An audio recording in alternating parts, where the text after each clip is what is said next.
and welcome to Occupy Ukiah TV for March 21st, 2013.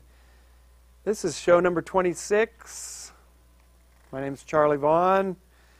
Let's see, in our show today, we'll be talking about our public forum that Occupy Ukiah sponsored a couple weeks ago.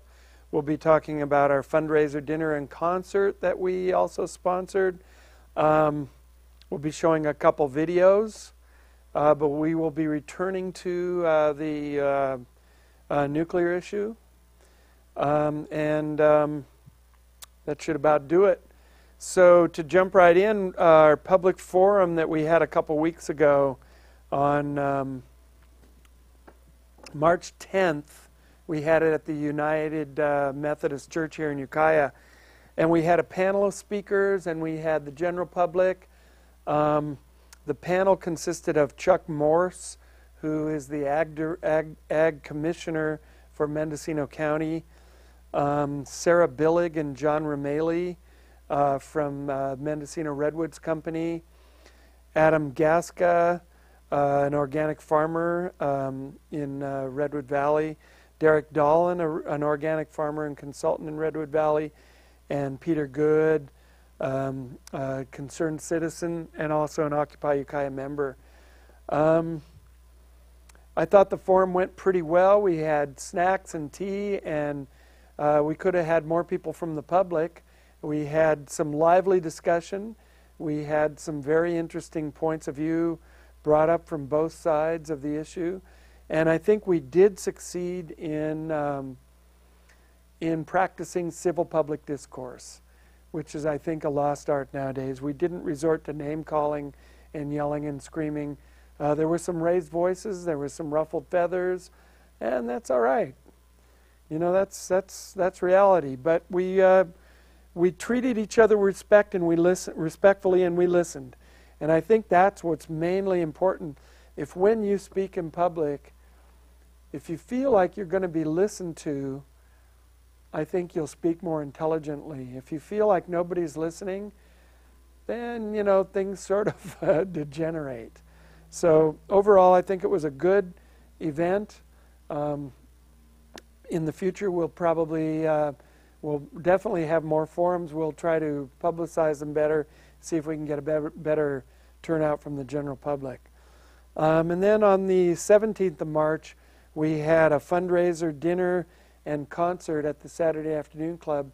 That was St. Patrick's Day, and we had a corned beef and cabbage dinner, and we had snacks and drinks, and a concert with some guys from Willits called Mendo Dope. They're a rap crew, and we had DJ Ignite and Smokin' Joe, and they put on a couple hours of entertainment for everybody that came, and I'd say it was a pretty good success overall. And as far as how much money we raised, we're not sure yet. We haven't totally crunched the numbers. We are volunteers. We do this when we can, so we'll let you know how much money, if there was, that we made in the black, and how that all went. And we'll be doing more fundraisers in the future. The fundraiser was for plowshares and for KMEC. And I'm always in favor of supporting plowshares. They feed thousands of people here on a yearly basis in Mendocino County, people who need the food, people who haven't got enough to eat every day. And a lot of us don't know what that's like. You know, frankly, I've never missed a meal that I've needed in my life. And that's really something to lay down at night and think back on my life, that I really have not gone without food that I needed. Well, there's plenty of people in this world and in our county and right here in Ukiah who do go to bed at night not having had enough to eat. So we really support plowshares, and KMEC is also doing a great job helping everybody to protect the environment here in the county and running good radio programming. So anyway, we'll be having more fundraisers in the future. Yeah, that's all about that I want to talk about. I was going to show a video on the Willits bypass protest, but we couldn't get it to render, and it's kind of old news. It was from a February shoot where they found a couple birds' nests, and as a result, the progress on the construction came to a halt. Well, as of this morning, March 21st, 2013, the CHP was out there arresting people. There was a number of arrests this morning, and it looks like they're going to put some effort into getting Warbler out of the tree, and it looks like the protesters are going to be facing some real resistance from the police, and that they're going to try to go full steam ahead with the construction. Personally, I've been a little back and forth on the bypass issue. Frankly, personally, I feel like a bypass could be a positive thing for Willits, but I feel that this particular bypass is a stupid way to go about doing it. And they didn't account for traffic going to the coast on Highway 20. There was no exit for that, so there's an exit at the north end of town, there's an exit at the south end of town, but if you want to go to Highway 20, or if you want to go out Brook Trails, you've got to idle through town, which is part of the problem in the first place. So there's a lot of other issues that people who are really well informed on the topic could speak much more clearly about, and I would really like to get a couple of people pro and con on this issue on the show, some people who are way better informed than I am, and we'll see if we can do that here in the near future. I don't think that this is going to be the end of the protest. A few arrests have never stopped a real sincere group in the past, but I understand the arguments on both sides. But personally, I would like to see this plan at least modified, if not brought to a complete halt. We'll try to bring more on that in the future.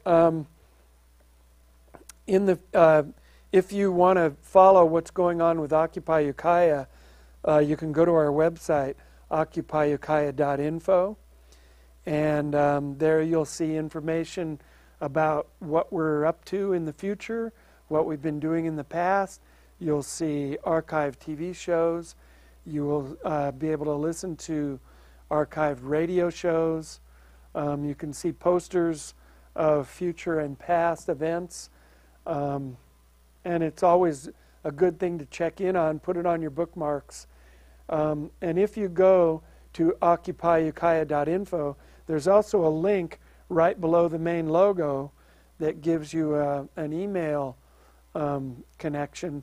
So you can email us at directaction@occupyukiah.com. So if you have any comments, if you agree with what we're doing, if you don't agree with what we're doing, if you have suggestions for what we could do or shouldn't do, etc., please email us. We'd love to hear from you. I hope that you would, be factual and respectful. But one way or the other, we'd like to hear from you. It's always important to communicate. You can come to our General Assembly, which actually we've reduced our General Assemblies to once a month. We haven't had the greatest turnout.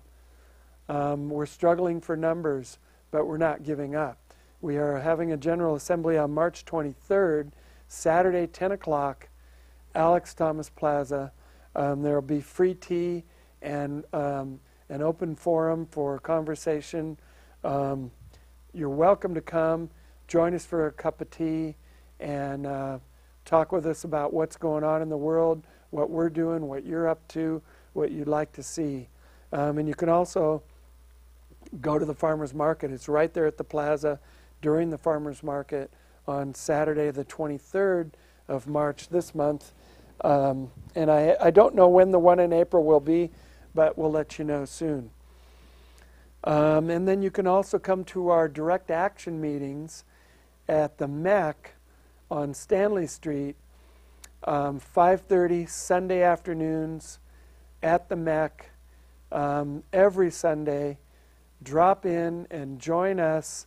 Now, we actually, I can't say every Sunday, because the last couple Sundays we've had the fundraiser and the forum. Both took place on Sundays right through what would be our regular direct action meeting time. So we have not gathered the past couple weeks. But we probably will be having a direct action meeting on the 24th. So please stop by and join us. We'd love to increase our numbers so that if one or two of us don't show up to the meeting, we still know that there's going to be people who are pressing on and putting things together. There is a lot that needs to be done in our world. There's a lot that needs to be improved on. And just my opinion or somebody else's opinion really isn't enough. We need to put our heads together as a group and work in a positive manner for change. And if somebody doesn't do it, if you don't help out, then who's going to? All right, so we're going to get on with a couple videos here. We're going to revisit the nuclear issue. I'm not going to give up on this. I still believe that it's the most serious issue taking place on the planet today. It's the greatest threat to our genetic future on the planet today. We are at a major crossroads. We need to do something about nuclear, and we need to do it as a county, as a state, as a country, as a globe about the nuclear issue. And the video that we're going to see is a man named Jeremy Rifkin, who is an economist, who is a brilliant guy. I've seen a couple of his videos, and he's got lots of really unique ideas on energy, on economy, on the state of the environment today, on the planet. And this video is called Q&A with Jeremy Rifkin on nuclear power. And he's got some opinions on nuclear power that I had never heard before. And I would guess you probably haven't either. So let's go ahead and roll that video, and we'll see, and we'll talk about it afterwards. I have a question for Jeremy. My name is Boris Bijangurazov. I'm from Kazina Capital Management, part of Sovereign Wealth Fund of Kazakhstan. What would be your view on nuclear energy, given that it's a non-carbon, and there are new technologies that can basically be very, very safe, I mean, to some extent, and can be quite efficient in terms of, getting energy from uranium? I don't spend much time on nuclear technology unless someone asks me about it, because frankly, I think from a business perspective, it's over. I think it's over, and let me explain why. There may be a lot of ideological issues, but from a business perspective, here's the situation. Nuclear power was pretty well dead in the water in the 1980s after 3 Mile Island and Chernobyl. It had a comeback. The comeback was the industry said, we are part of the solution for climate change because we don't emit CO2 with nuclear. It's polluting, but there's no CO2. Here's the issue, though. All of our scientific projections are interesting on this. Nuclear power right now is 6% of the energy of the world. There are only 400 nuclear power plants. They rely on 6% of the energy of the world. These are old nuclear power plants. But our scientists tell us to have a minimum impact on climate change, which is the whole rationale for bringing this technology back. Nuclear would have to be 20% of the energy mix to have the minimum impact on climate change, not 6% of the mix. That means we'd have to replace the existing 400 nuclear plants and build 1,600 additional plants. 3 nuclear plants have to be built every 30 days for 40 years to get to 20%. And by that time, climate change will have run its course for us. So I think from a business point of view, I just don't see that investment. I'd be surprised if we replace 100 of the 400 existing plants, which would take us down to 1 or 2% of the energy. Number 2, we still don't know how to recycle the nuclear waste, and we're 70 years in. Now, we have good engineers in the U.S. We spent 18 years and $8 billion building an underground vault in Ukiah Mountain to store the waste for 10,000 years. We can't use it. We can't even store them. It's already no good because there are cracks. in the mountain. But any geologist could have told them, we live on tectonic plates. You can't keep underground vaults secure. Number three, we run into uranium deficits, according to the International Atomic Energy Commission. You may know this, between 2025 and 2035, with just the existing 400 plants. So that means the price goes up. Number four, we could do what the French generation of new plants are doing, and we cycle the uranium to plutonium. But then we have plutonium all over the world in an age of uncertainty and terrorism.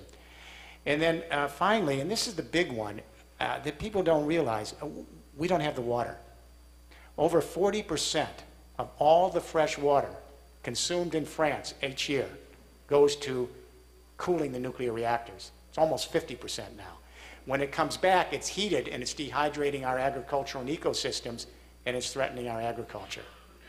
So we don't have the water, and this is true all over the world. We have saltwater nuclear plants, but then you have to put them on coastal regions and you risk a Fukushima because of tsunamis and ocean currents. And I would say the last thing on this is that nuclear power is centralized power. We'll talk about this tonight, like fossil fuels. It doesn't fit a new generation that's moving with the kind of technologies that are distributed, collaborative, and laterally scaled. It's an old technology.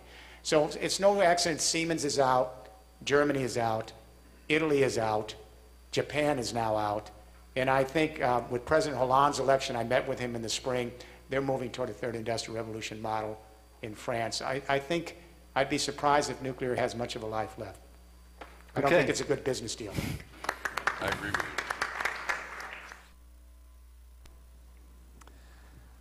All right. I find that video fascinating because Jeremy Rifkin, who I really wasn't familiar with before this video, and I've watched some of his other videos, you can find that one on YouTube, Q&A with Jeremy Rifkin on nuclear power. And he's got some other good ones. He's got some great ideas.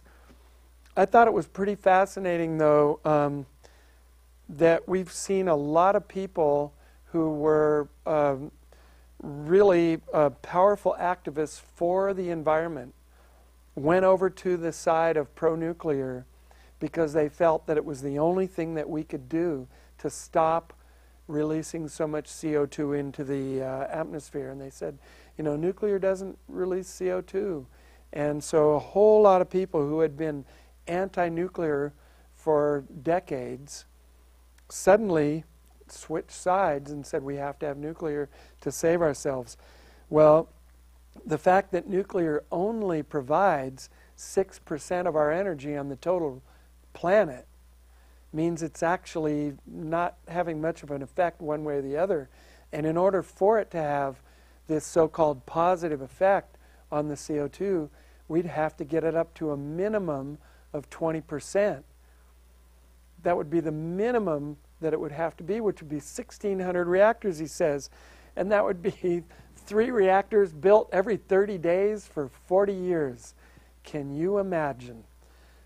3 reactors every month for 40 years to bring us up to 20%. And he said by then, the environment would already have run its course and it would be too late anyhow. So that's not going to be the savior that a lot of people thought. And then, of course, we don't know what to do with the waste. A lot of these reactors have an incredible backlog of nuclear waste piling up and piling up and piling up on site because there's nowhere to put it.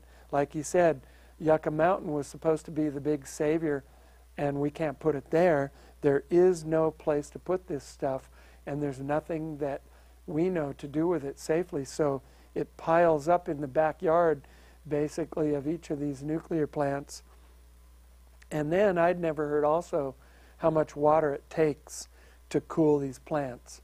Water is going to become an increasingly scarce commodity, especially fresh water, with climate change. So I'm really overjoyed when I watched this video. I was like amazingly relieved because I really think he is speaking just bald-faced facts that it's economically unfeasible on a business bottom line to pursue nuclear any further. And I don't see any other way around that.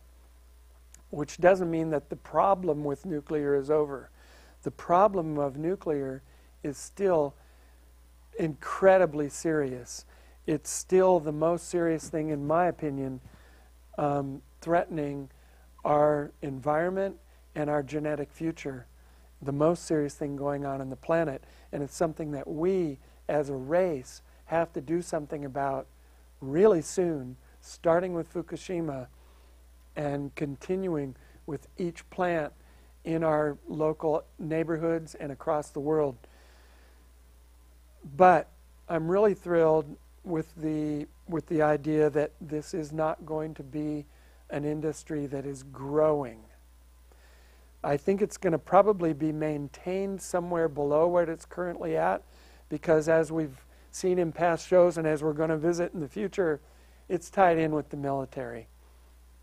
So anyway, it's a great video. I was really pleased to be able to show it to you, and we'll probably show it again in future shows, just because I think it's worth reminding ourselves of some of these incredibly unsustainable features of nuclear. So let's go on to our next video. This one's a 13-minute video, and Dr. Helen Caldicott, who's been an anti-nuclear activist since the 70s, and I was distributing her films when they were on actual film, and we put them in a film projector and showed them at local Grange halls and stuff in Oregon back in the late 70s and early 80s. She's an amazing woman. She's a pediatric doctor, a children's doctor, who has been a anti-nuclear activist for over 30 years, and she's incredibly well-spoken, bright, and on the point. So this was a good one, and this was in October 28th of 2011, about 6 months after Fukushima took place, the disaster there. And I think it's worth watching because she brings up some real timeless points. So let's go ahead and listen to that.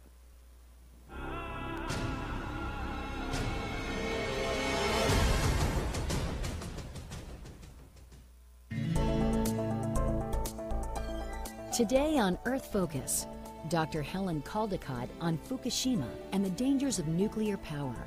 The Australian physician and author shares her insights with correspondent Miles Benson, coming up on Earth Focus. Dr. Caldicott, Fukushima. Is it possible to forecast the health consequences to the Japanese people, and on what scale are they likely to materialize? Well, it's a guess, really, but I have been following it extremely closely every day since the thing started. And I must say that 2 days after it began, I got this horrifying vision and feeling that this was like descending into hell, and that there's nothing anyone could do about it or will be able to do about it, and the results are irreversible. I thought hundreds of thousands would die as a result of Fukushima with cancer or leukemia, but it will also affect future generations down the timescale, both from the fact that the food and the ground in large areas of Japan is heavily contaminated with isotopes that last for hundreds of years. So they reconcentrate back in the food chain continuously, so you never get rid of the things. The other thing is that once you've got some cesium-137 in your brain or your muscle or your ovary or your testicle or any of the other several hundred elements, they stay in a little place in your body irradiating a few cells with a high dose. So you don't get a low dose. Those cells get a high dose. So from two perspectives, the accident kind of never ends. It doesn't end in your body. Maybe one day you might excrete these elements, but you might not. And that the food chain remains contaminated for hundreds or thousands of years. And we'll start seeing lung cancer and leukemia, I think 2 to 5 years from now. And then solid cancers will start appearing 15 to 60, 70 years later. So the ace up the sleeve of the nuclear industry is the incubation time for cancer. It takes a long time for cancers to develop once you have inhaled or been exposed to these radioactive elements. and no cancer identifies its origin. And so there is already a level of cancer in society, but it's going to increase dramatically. What do people need to know about nuclear power in the United States that they are not being told? Everything. It just makes me feel nauseated to think that the industry is spending hundreds of millions of dollars saying that nuclear power is clean, green, sustainable and cheap. And all of those are lies. And I get very sick of scientists or people who lie about science. If I lied about medicine, I would be deregistered, I would be damaging my patients. It is totally inappropriate and immoral to lie about science. Nuclear power, A, produces large quantities of global warming gas because it relies on a massive industrial infrastructure of mining, enriching, 2 huge coal-fired plants to enrich your uranium, building huge reactors, knocking them down in 30, 40 years, storing radioactive wastes for 500,000 years. I mean, none of that is taken into account. So nuclear power adds substantially to global warming. That's lie number 1. 2, it's not cheap because it's all paid for by tax dollars, except when the reactor's built. And even then the utilities don't pay any insurance. If there's an accident, you taxpayers pick it up. The utilities make money by selling electricity. That's all. They don't have to build the reactors. It's all subsidised and paid for. I mean, no other industry has that sort of subsidisation. And do you know why? Because it's the prodigal son of the weapons industry. And when nuclear power was begun by Eisenhower in the 50s, atoms for peace, the weapons industry said we require nuclear power as a sort of Trojan horse, camouflage to hide behind. And then everyone said it was safe. The Japanese didn't want nuclear power after Nagasaki and Hiroshima, but they were talked into it. So it's a really wicked, wicked industry. And any country that has a reactor, be it Syria, Saudi Arabia, you name it, they have a bomb factory. Because each reactor makes 500 pounds of plutonium a year. Plutonium lasts for 500,000 years, and all you need is 5 pounds to make yourself a nuclear weapon. So by selling nuclear power abroad, which America is heavily into, it is causing proliferation of nuclear weapons, which it says it's not, but it is. And that could trigger a global holocaust between Russia and America, who still target each other with thousands of nuclear weapons. Does the average doctor understand the full risks involved with radiation in nuclear power plants? No, we're not taught about the medical implications of nuclear power in medical schools. We did get some curricula going, Physicians for Social Responsibility, in the 80s in medical schools about nuclear war, but also nuclear power. It's a very, very interesting subject, but one about which most doctors are fairly ignorant. I would suggest, though, that all doctors obtain a copy from the New York Academy of Sciences on Chernobyl. That was published last year, and they translated 5,000 articles from Slavic, from Russian, into English that were published in the Russian medical and scientific literature. Over 1 million people now have already died as a result of Chernobyl. It's only 25 years old. Over 1 million. And that has been covered up by the blasted UN, by the International Atomic Energy Agency. How dare they? And the World Health Organization. This is the biggest cover-up in the history of medicine. I have never read anything like this in my life. And I've been a doctor since I was 23. The Nuclear Regulatory Commission has asked the National Academy of Sciences to do some research on incidence of cancer in the vicinity of nuclear plants all over the United States. Is that going to be a helpful study, do you think? Yes and no. The National Academy of Sciences has conducted for 7 consecutive occasions a thing called the biological effects of ionizing radiation, and they put out a report recently, number 7, and it was a good report, and it said no, radiation is safe, radiation is cumulative, and yes, I trust them.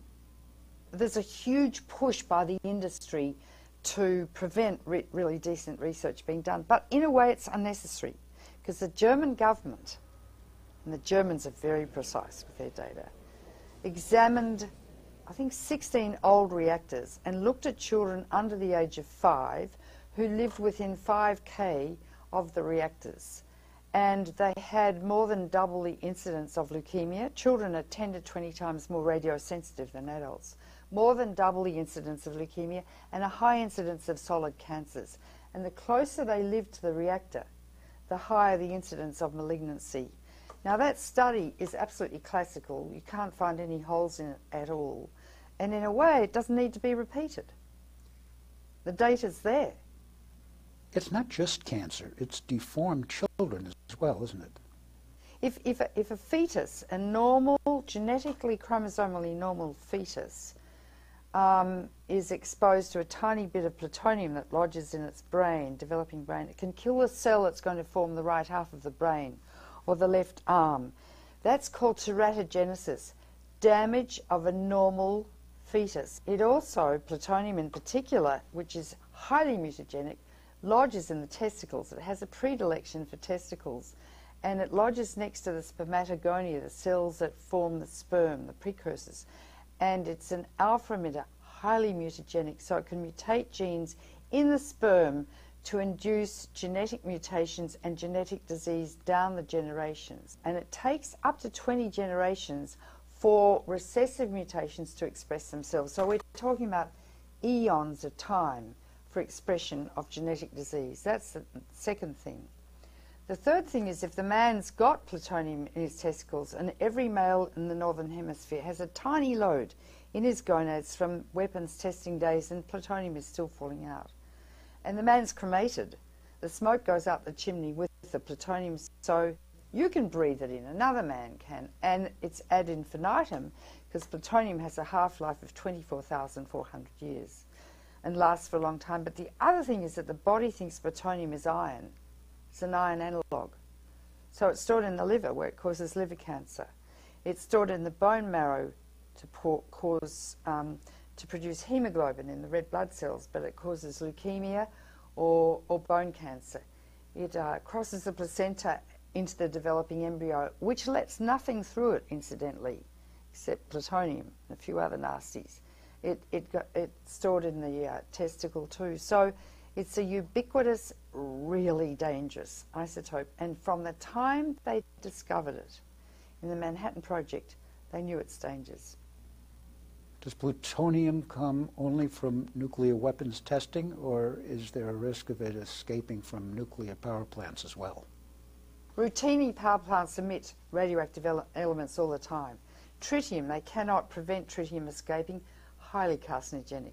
It's hydrogen, radioactive hydrogen, H3, highly carcinogenic. That's probably what's causing the cancer in the kids living around the reactors in Germany. Carbon-14, highly carcinogenic.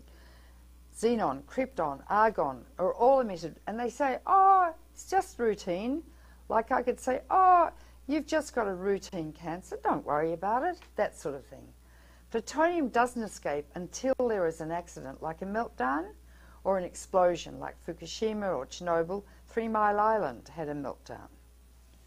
So going forward, Dr. Caldicott, what would you like to see done? I want an informed democracy. That's what Jefferson said. An informed democracy will behave in a responsible fashion. And it's like I have to inform a patient. Say I have to tell you you've got pancreatic cancer. I have to tell you what it means, where your pancreas is, how it operates, where the cancer could metastasize, what sort of treatment you might need, the side effects of that, what your prognosis is. You must be educated. That's the practice of medicine. Now the earth is in the intensive care unit, acutely, clinically ill. And we all must understand what is happening, what the pathology is, the pathogenesis, because we all are in fact physicians to a dying planet. Therefore we must be educated. The only way to educate Americans is through the media. The only way to do that is to hire a really, really best PR firm in America and put people who are educated, like me and others, who can explain to Mr. and Mrs. Joe Sixpack or Mr. and Mrs. Brown exactly what I've told you today in terminology that they will understand. And I know I did it in the 80s. And I'd think, Mrs. Brown, who's loading crates of Coke into her trolley in the supermarket, and she's got 6 kids following her, if she doesn't understand that tonight there could be a nuclear war, and that she and her children could be vaporized and turned into gas, we're not going to be influential. Dr. Caldicott, thank you very much. My pleasure. Thank you.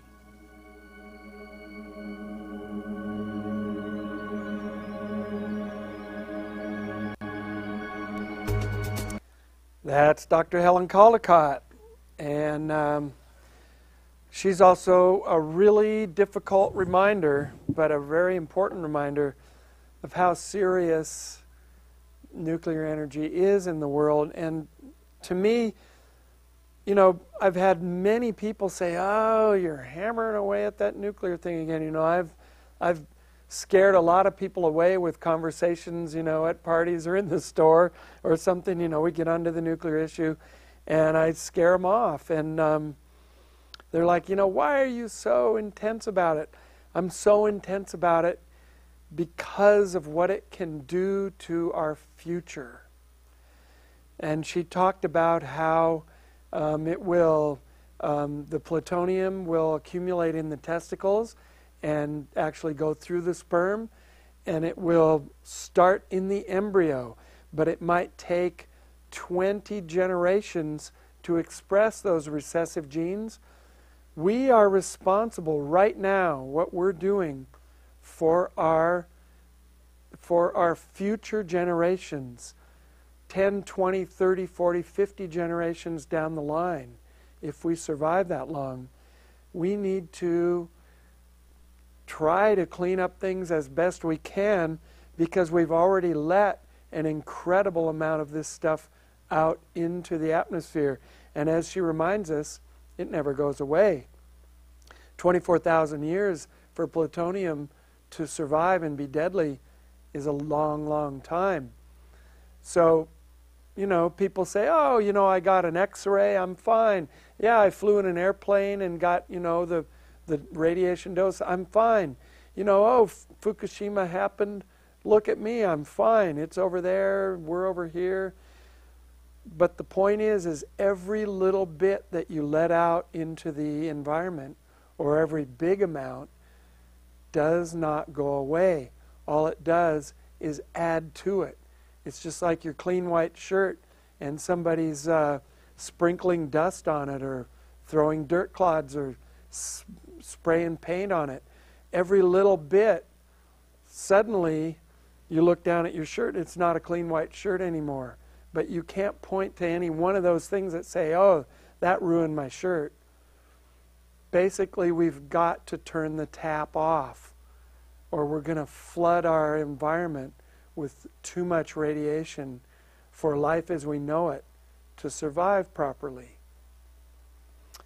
It's an urgent situation, and we sit talking heads on camera, she and that man, me sitting here talking to you, we talk in calm, mature tones about how urgent this is, and we've got to do something. We've really got to do something. And only one person can do a little bit, but if we all get together, we can do a lot. So, I'm also a member of Fukushima Response, and Fukushima Response has a new campaign up, and we can bring the graphic up online here on the screen. On October 19th, I believe it is, of this year, Fukushima Response is going to be launching, that'll be the culmination of a campaign to have people gather on beaches all over the West Coast. We'd love to do it all over the world. There's several cities right now that are involved, and we're going to spell out the words in human words that say, Fukushima is here. And the very point is that Fukushima or Diablo Canyon or San Onofre or 3 Mile Island or Chernobyl, they are all here because radiation is not a localized thing anymore. It goes where it wants. It travels through the environment. just like she explained. If you take it up in your body and you breathe it in, even if you do excrete it, it goes back into the environment, gets taken up again by some other animal. You might have it recycled through your body several times until it lodges in a lung or a liver or a kidney or whatever. So we're really hoping, I'm going to be forming a Fukushima response group here in Mendocino County, and I really want to form the words, Fukushima is here, on October 19th, 2013.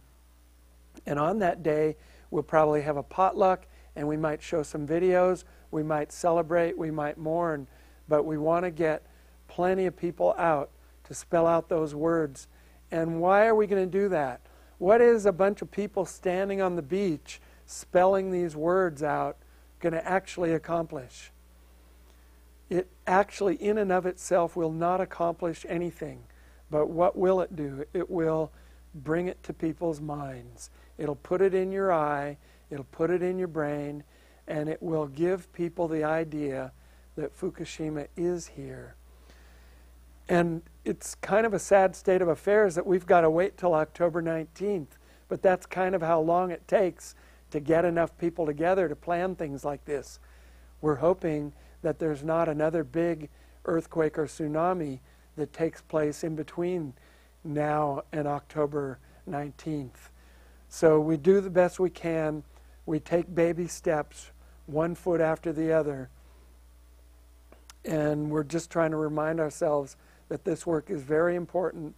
And if for nobody else, do it for future generations. Do you want to see the human race continue in a healthy manner? Do you want to see our DNA travel down a healthy road? Then we've really got to put a stop to not just nuclear, but a lot of the other insults that are going on in our environment today. But I believe nuclear is the most important one. So, on that note, we're going to close up the show today with our Howard Zinn quote of the day. And Howard Zinn is just a favorite of mine, and I always like to read his stuff. He wrote The People's History of the United States, and he's worth checking into. He's a very brilliant man. And our quote for the day from Howard Zinn: dissent is the highest form of patriotism. So if you don't agree with what's going on in the world, don't be afraid to raise your voice. Don't be afraid of what your neighbors are going to think. Don't be afraid that the cops are going to come and put you in cuffs, because if you believe it's right and you think you're going to help people and you think it's the right thing to do, go ahead and raise your voice and dissent. And raise an intelligent conversation with your neighbors and with the world around you. So we're going to close today. This is Charlie Vaughan for Occupy Ukiah TV. We'll see you around town.